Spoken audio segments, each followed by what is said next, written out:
monde, ici Madame Renée. Et Monsieur Michael, on espère que vous avez passé un très joyeux Noël et des belles fêtes. C'est la première fois qu'on se voit après les fêtes. Nous, on a passé un beau Noël aussi. C'était très amusant. Aussi, je regarde dehors, puis je vois beaucoup de neige qui est tombée cette fin de semaine. Peut-être vous avez eu la chance d'aller jouer dans la neige. J'espère que oui.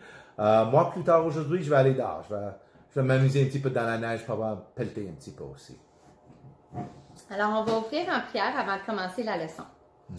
Donc, Seigneur Jésus, Dieu notre Père, merci tellement pour tout ce que tu nous donnes. Merci pour la technologie qui nous permet de continuer à se voir, à se rencontrer.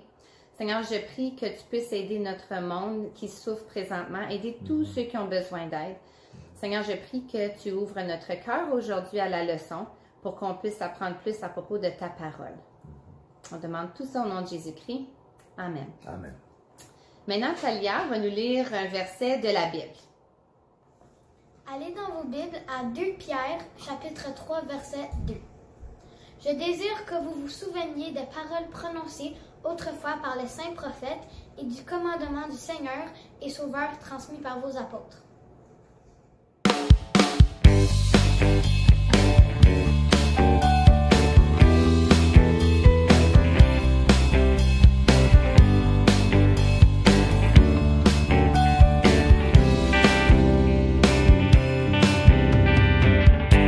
Béni soit ton nom, là où tu donnes l'abondance et déverses ta bienveillance. Béni soit ton nom. Béni soit ton nom, quand ma vie traverse un désert, quand je marche en terre inconnue. Béni soit ton nom.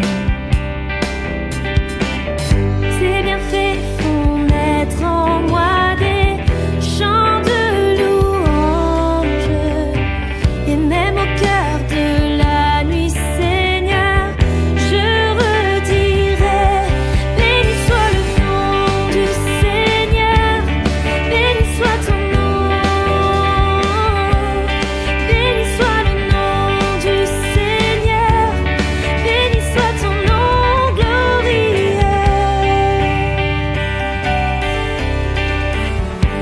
Béni soit ton nom, quand sur moi brille le soleil, quand la vie semble me sourire.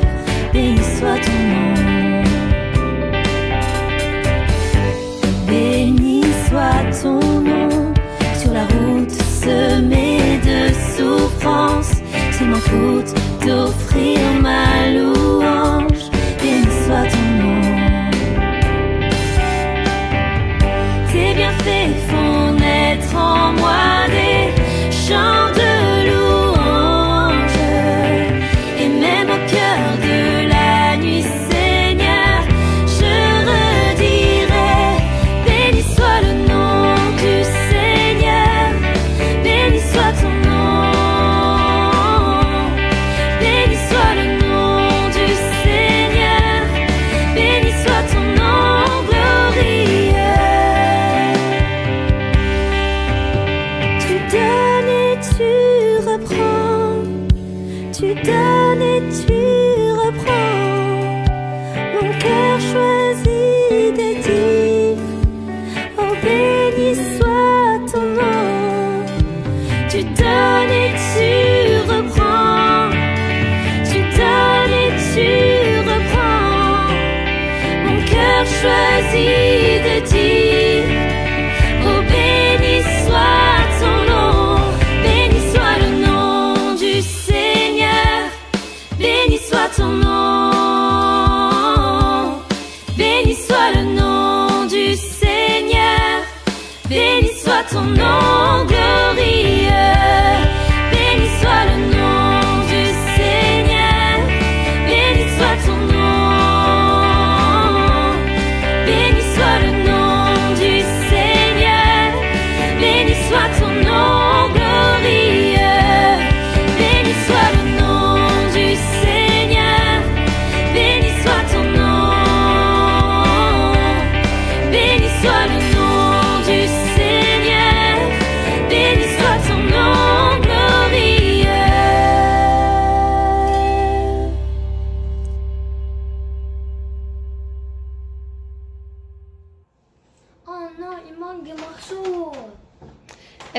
amusant de faire un casse-tête et de réaliser à la fin qu'il manque des morceaux? Non. Imaginez si les magasins vendaient des casse-têtes avec des morceaux qui manquent. Est-ce que ça serait amusant? Non. Pourquoi est-ce que ce n'est pas amusant d'avoir un casse-tête avec des morceaux qui manquent? À cause que le casse-tête est incomplet. Alors, est-ce que vous aimez, vous, les amis, les devinettes? Oui. Est-ce que vous êtes bons aux devinettes? Non. Oui. Oui, Talia. Alors, on va voir. J'ai ici avec moi le gars, Axel et Talia. Et on va jouer un petit jeu avec vous. J'ai des images d'animaux. Mais je vais juste te montrer une petite partie de l'image. Et tu vas devoir essayer de deviner quel animal j'ai sur l'image. Alors, pour mon premier animal, je vais te montrer seulement, un instant, cette partie ici. Est-ce que vous pouvez deviner quel animal j'ai caché derrière? Oui. Un canard. Un canard. Oui, un canard. Vous pensez que c'est un canard? Toi, qu'est-ce que tu penses? On va voir. Alors, l'image, c'est... Ah! Un pingouin. Un manchot. Un manchot. Comme un pingouin, c'est un manchot. Oui. Est-ce que vous voulez essayer avec une autre image? Oui. Oui, OK. Donc là, maintenant, je te montre un instant une autre image.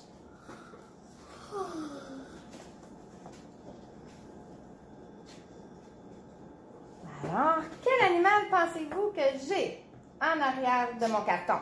Un loup. Un cheval. Un loup. Pas un cheval. Un loup. Un loup? Un loup. Un loup, peut-être un cheval. Qu'est-ce que toi, tu penses? Les chevaux ont des sabots. Alors, tu penses à un loup, Talia? On va voir. Allez. Ah, c'était Un ours. un ours. On essaie encore? Oui. OK. Alors, maintenant, mon prochain animal, je vais te dévoiler une partie.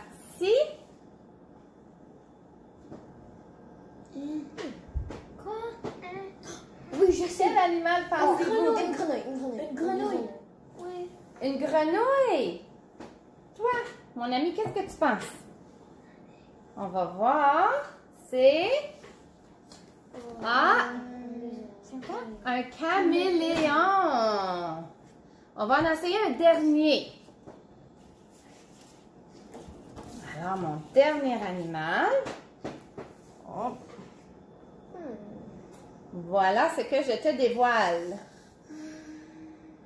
Alors, qu'est-ce que vous pensez que j'ai caché? Une araignée. Un mille-pattes. Un 12 pattes. Un 1000 pattes, un 12 pattes. Je ne sais pas si ça existe des 12 pattes.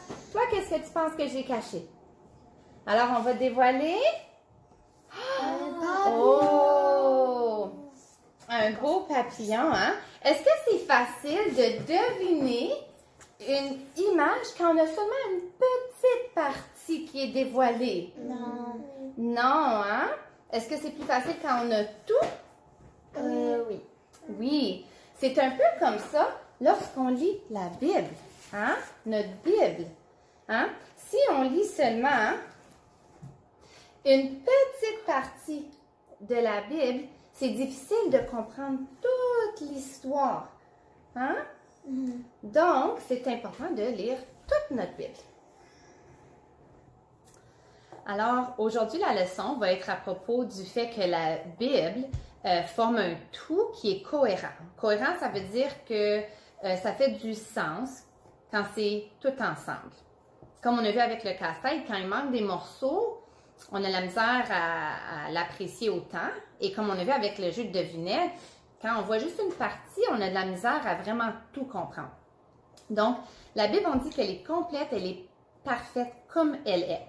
Dieu l'a préservée pendant des milliers d'années pour qu'on puisse la lire. Et elle a résisté à l'épreuve du temps. Et puis c'est ça, elle est complète comme elle est. Et c'est important de la lire en entier. Monsieur Michael va nous lire un verset. Alors ici, on va lire, c'est en 1 Pierre, chapitre 1, verset 25. Mais la parole du Seigneur demeure pour toujours.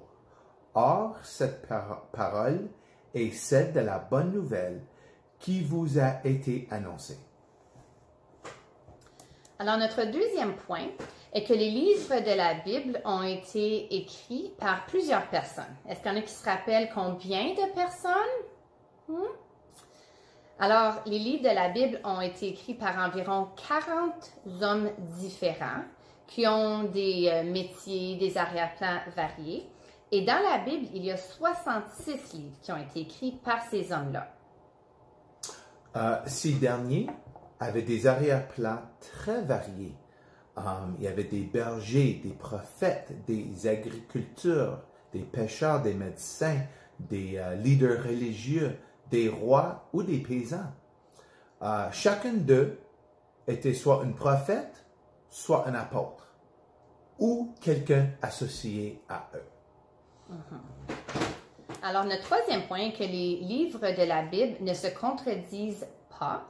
La parole de Dieu, c'est la vérité. Puis tous les livres de la Bible sont vrais. Et puis ensemble, ils rendent tous témoignage à Dieu et à tout ce que Dieu a fait pour nous. Et le livre de Timothée, chapitre 3, versets 16 et 17, a quelque chose de très important à nous dire. Toute écriture est inspirée de Dieu et utile pour enseigner la vérité, refuter l'erreur, corriger les fautes et former à une juste manière de vivre, afin que l'homme de Dieu soit parfaitement préparé et équipé pour faire toute action bonne. Alors, notre quatrième point, c'est que tous les livres de la Bible sont inspirés par le Saint-Esprit.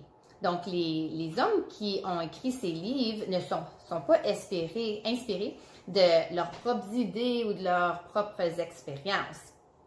C'est le Saint-Esprit qui est Dieu qui les a guidés pour qu'ils puissent écrire les mots exacts.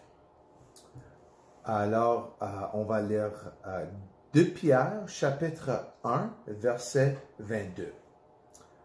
Car aucune prophétie n'est jamais issue de la seule volonté humaine, mais c'est parce que le Saint-Esprit les poussait que des hommes ont parlé de la part de Dieu. Oui, le verset 21. 21.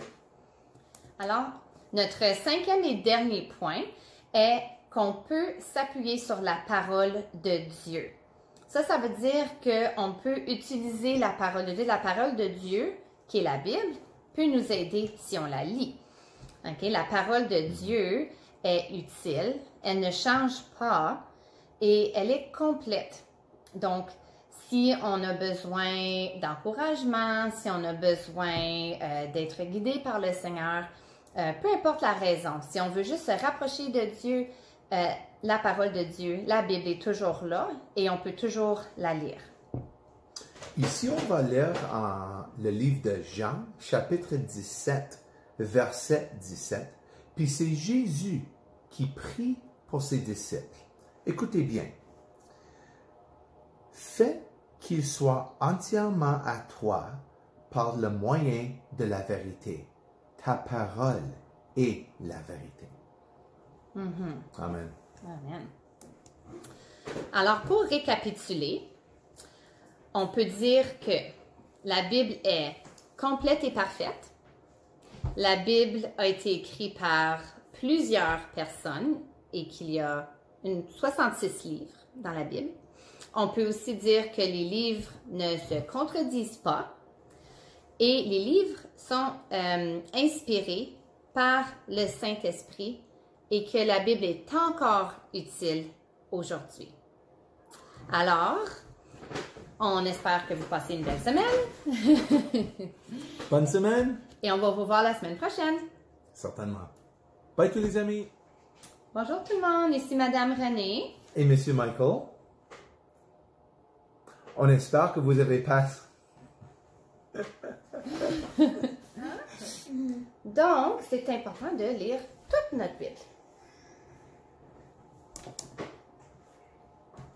Hey, comme high five, vous êtes super Comment lire fantastique. comme là? C'est quand on l'a fait.